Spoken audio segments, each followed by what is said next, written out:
विस्तार झाला पण अजून खाते वाटप झालं नाहीये. चर्चांना वेग आलाय, उलटसुलट चर्चा सुरू झाल्या.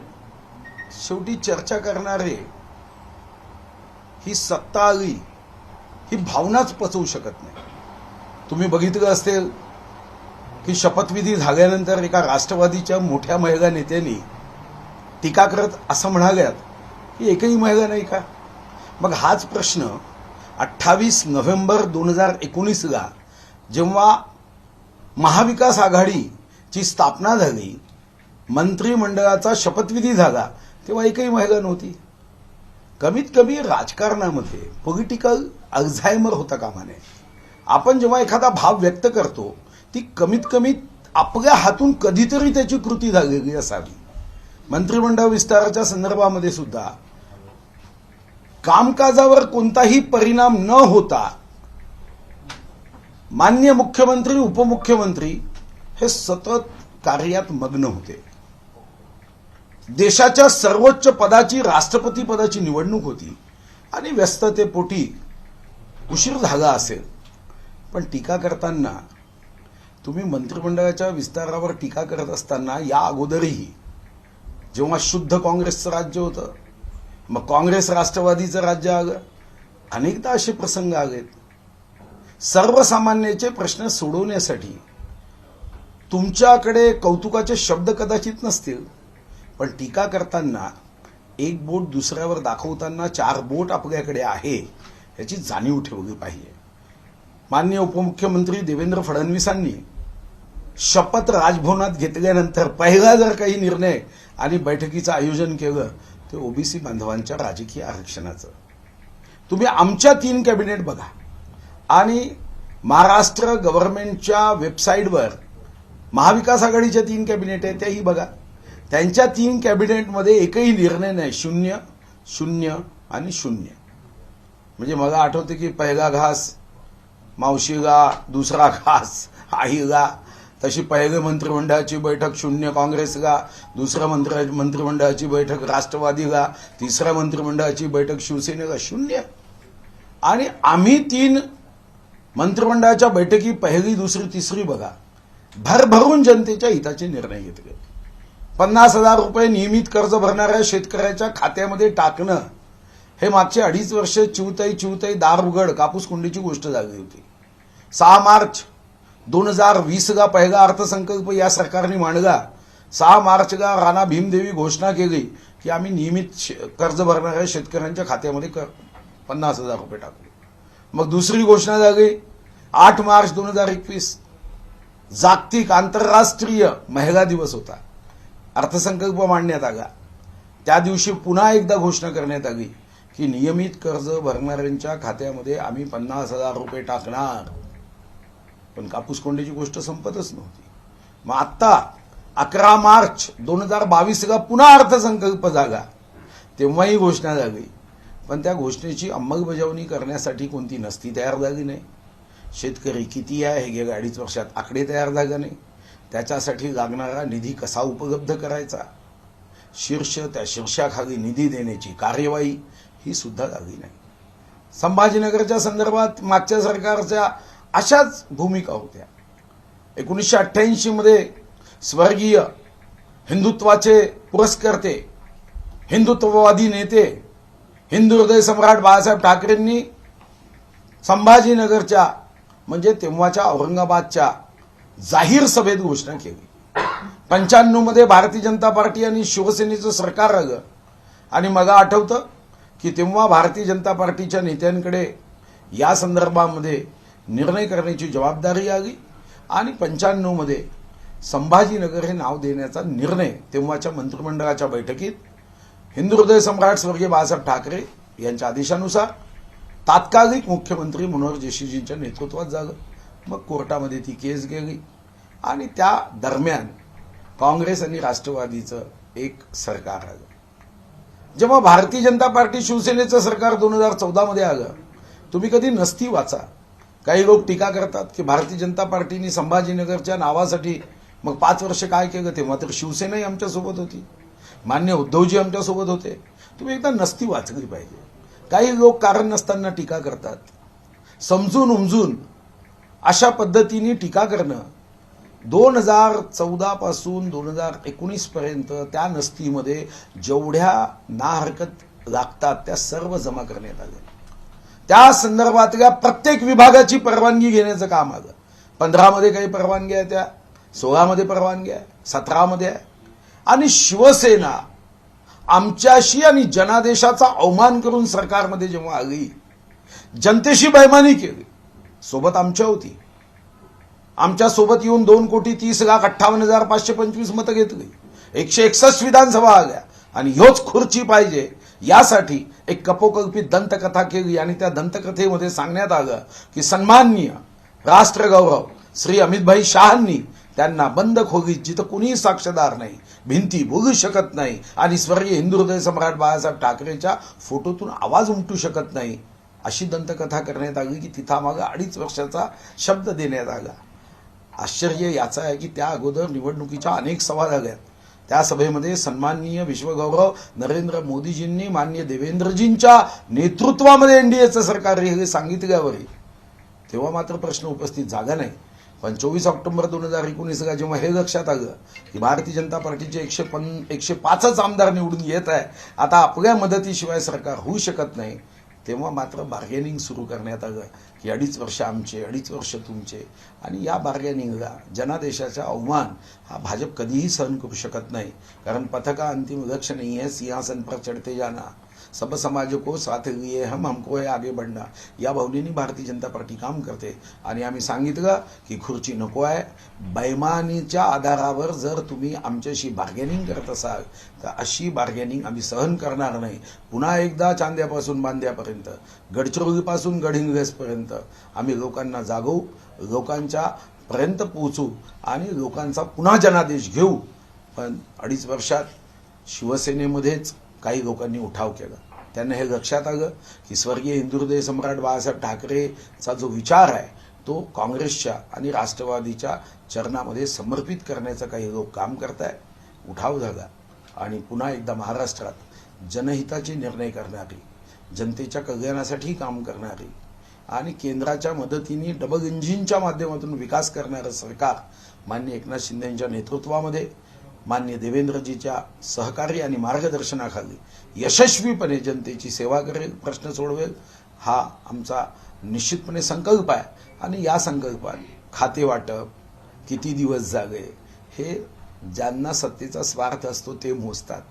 आम्ही तर जनतेचे किती प्रश्न सुटलेत, किती प्रश्न सोडवायचे आहे, धानाचा बोनस कधी द्यायचा आहे, या ठिकाणी असणाऱ्या पायाभूत सुविधा कशा करायच्या आहे, ओबीसी बांधवांचं राजकीय आरक्षण असेल, छत्रपती संभाजीनगर असेल, शेतकऱ्यांच्या दृष्टीने विविध योजना, ज्याची काल आपण निर्णय बघितला असेल की 3 हेक्टरपर्यंत आता मदत करण्याचा निर्णय झाला, एनडीआरएफच्या दुप्पट मदत करण्याचा निर्णय झाला. आणि काही लोक कारण नसताना टीका करतात. 2.5 वर्ष जेव्हा ते होते तेव्हा त्यांनी न घेतलेले निर्णय आम्ही घेतल्यावर सुद्धा आता अवाजवी, लोकांमध्ये भ्रम निर्माण व्हावा अशा पद्धतीने घोषणा करतात. पण ये पब्लिक है, सब जानती है. अशा खोटारड्या विषारी प्रचाराला कोणीही साथ देणार नाही, हा माझा विश्वास. सुधीर भाऊ, जो मंत्रिमंडळ विस्तार लांबला आणि आता जी खाते वाटप लांबतात त्यासाठी भाजप आणि शिंदे गट यामध्ये समन्वय नाहीये, कुठेतरी नाराजी आहे, त्यामुळे ह्या सगळ्या गोष्टी लांबल्या असा देखील आरोप केला. राईचा पर्वत नव्हे, राईच्या फोटोचा पर्वत करणारे काही लोक असतात. लहानपणी आपण बालभारतीमध्ये पाहिले की झाडाचं पान पडलं तर आकाश आलं, आकाश पडलं, आकाश पडलं असं म्हणणारा एक प्राणी होता. असे काही प्राणी असतात, असं कुठेही नाही. एक वाक्यता आहे, श्री एकनाथ शिंदेजी आणि देवेंद्रजी हे शिवसेना आणि भाजपचं नेतृत्व करत असले तरी आत्ता त्यांचा एकच पक्ष आहे, जनतेची सेवा करणारा पक्ष. भाऊ, नाना पटोले म्हणाले की ही नैसर्गिक आघाडी नाही आहे, हे तिथे कुठेतरी फुटीचे संकेत दिसतात. मला असं वाटतं की शिवसेना आणि काँग्रेस ही नैसर्गिक आघाडी होती, असं जर आपण कोणाचं सामान्य ज्ञान बिघडवत असू तर आश्चर्यजनक आहे. काँग्रेस, हिंदू हृदय सम्राट स्वातंत्र्यवीर सावरकरांबद्दल काँग्रेसचं काय मत होतं आणि हिंदू हृदय सम्राट स्वर्गीय बाळासाहेब ठाकरेंचं काय मत होतं. आणि काँग्रेस आणि शिवसेना ही नैसर्गिक आघाडी म्हणजे स्वर्गीय हिंदू हृदय सम्राट बाळासाहेब ठाकरे म्हणायचे की काँग्रेससोबत ज्या दिवशी जावं लागेल त्या दिवशी मी माझ्या पक्षाचं दुकान बंद करेन. त्यामुळे नाना पटोले काय म्हणतात यापेक्षा हिंदू हृदय सम्राट स्वर्गीय बाळासाहेब ठाकरे यांचे काय विचार आहे याकडे खरा शिवसैनिक लक्ष देईल. बच्चू अपक्षांना एकही मंत्रिपद मिळाले नाही. काल बच्चू कडू मुख्यमंत्र्यांना भेटले आणि त्यांनी असं पण म्हणलंय की जे पहिले गेले होते शिंदेसोबत त्यांना शेवटच्या रांगेत बसवण्यात आलं आणि जे नंतर गेले त्यांना पहिल्या रांगेत बसवण्यात आलं, अशी खंत त्यांनी बोलून दाखवली. नाही, या संदर्भामध्ये जी सन्माननीय आमदार बच्चू कडू यांची मुलाखत मी वाचली त्यामध्ये ते असं म्हणाले नाही की मी नाराज आहे. ते म्हणाले की बघा पहिल्या फेरीमध्ये मंत्रिपद दिलं असतं तर जास्त आनंद झाला असता, पण मागच्या सरकारपेक्षा हे सरकार जनहिताची कामं निश्चितपणे वेगाने करते यावर माझा पूर्ण विश्वास आहे. त्यामुळे बच्चू कडूजी यांनी सरकारबद्दल नकारात्मक भावना व्यक्त केली नाही. हा, ही ठीक आहे. कधी कधी त्यांची अपेक्षा होती ती अपेक्षा भविष्यामध्ये माननीय एकनाथराव शिंदे त्यांनी जी इच्छा व्यक्त केली त्याचा विचार करतील. शरद पवार यांनी आज बैठक घेतली पक्षाची आणि जनतेच्या प्रश्नासाठी आक्रमक व्हा असा सूचना त्यांनी राष्ट्रवादी काँग्रेसच्या नेत्यांना दिल्या. नाही, शेवटी जनतेचे प्रश्न सोडवण्यासाठी सकारात्मक विरोधी पक्ष आणि सकारात्मक विरोधी पक्षाची भूमिका ही तर आम्हाला हवीच आहे.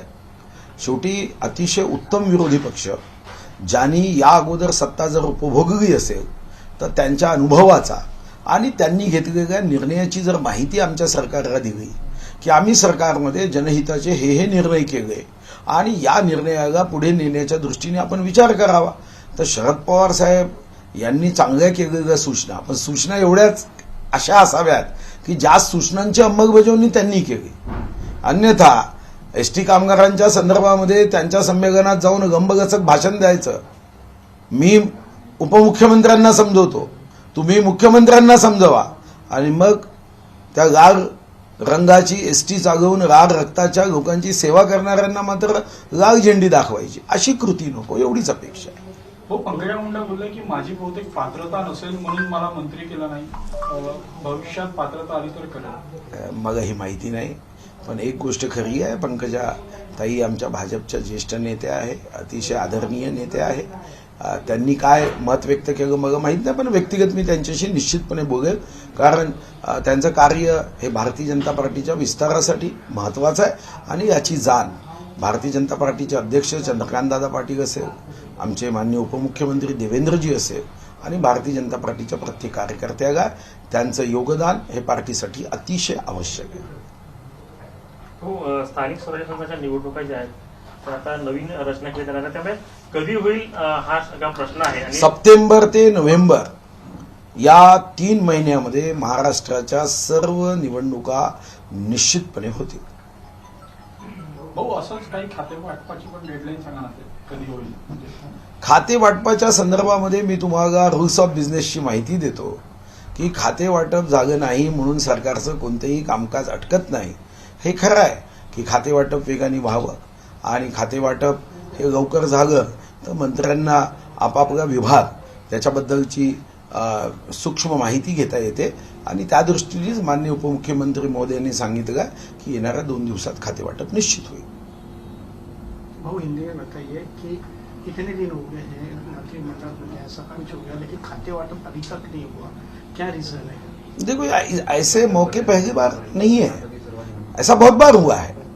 आपने अगर देखा होगा तो महाराष्ट्र में 1 मई 1960 से कई बार ऐसा होता है कि जो पोर्टफोलियो देना होता है या मंत्रिपद की शपथ देनी होती है वो देरी से होती है. पिछले समय में भी हम 24 अक्टूबर को हमारे निकाल आए, उसके बाद 28 नवंबर को सरकार बनी. तो ऐसा कभी कभी होता है, मगर ये सरकार की विशेषता क्या है, ये सरकार परिवारवाद के लिए काम नहीं करती. हमारे ही परिवार का होगा तो वही मंत्री बनेगा, वही उपमुख्यमंत्री बनेगा, वही विरोधी पार्टी का नेता बनेगा, सब कुछ समर्पित भावना से काम होगा, ऐसा हमारे पार्टी में नहीं होता. हमारे पार्टी में पार्टी के विस्तार के लिए, जनता की सेवा के लिए, आखिरी पंक्ति में बैठे हुए व्यक्ति को हम अन्न वस्त्र निवारा, शिक्षण, रोजगार, आरोग्य ये मूलभूत सेवा देने के लिए हम सोचते हैं.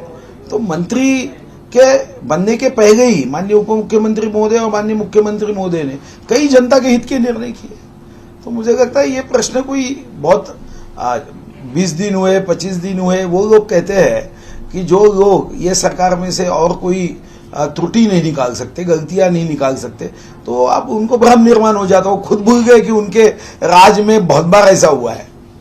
शरद पवार ने कहा है कि बीजेपी शिवसेना को खत्म करने के लिए कोशिश कर रही है। नहीं, ठीक है, वो देखो उनका संकल्प है, वो संकल्प के पीछे खड़े रहते हैं। पवार साहब का संकल्प था कभी प्रधानमंत्री बनने का, कभी भतीजे का संकल्प है मुख्यमंत्री बनने का। तो संकल्प करना, भाजपा शिवसेना को खत्म करना, तो मुझे लगता है कि ठीक है, वो तो जनता तय करती है, कोई नेता तय नहीं करता। जनता तय करेगी कि परिवारवाद या राष्ट्रवाद। तो संजय राठौर को लेकर उनको मंत्री पद बना दिया गया, उसको लेकर काफी नाराजगी चल रही है। देखो भाई, पिछली सरकार ने 2 लाख करोड़ हम प्रशासन पे खर्च करते हैं, 21,000 करोड़ पुलिस विभाग पे खर्च करते हैं। माननीय उद्धव जी ने ही और माननीय वलसे पाटिल जी ने, माननीय अजित दादा ने उनको क्लीन चिट दी है।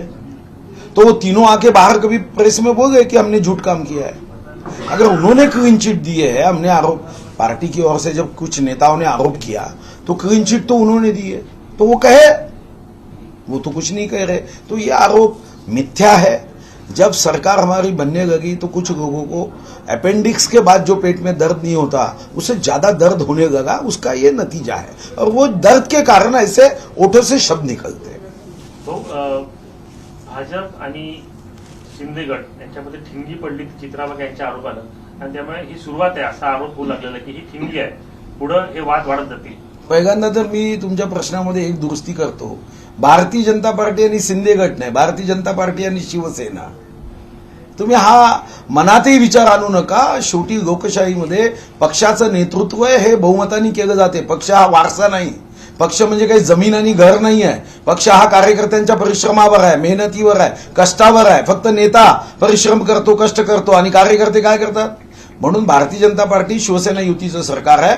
बहुमतानी 2/3 मतांनी शिवसेनेचं नेतृत्व स्वर्गीय इंदुरबुद्ध सम्राट बाळासाहेब ठाकरे यांचा विचार माननीय एकनाथराव शिंदे हे चालवत आहे। आणि शिवसेना भाजपमध्ये कितीही लोकांनी मनात असे मांडे केलेत की यांच्यामध्ये ठिणगी पडावी आणि आमच्यामध्ये भांडण व्हावं, असे काही राजकारणामधल्या काही नेत्यांना वाटत असेल तर त्यांनी भ्रम दूर करावा। आता आमच्यामध्ये भांडण होणार नाही। तुम्ही मात्र विरोधी पक्ष नेता विधान परिषदेत झाल्यानंतर तुमच्या चेहऱ्यावरचा जो राग आहे तो कमीत कमी दाबण्याचा प्रयत्न करा।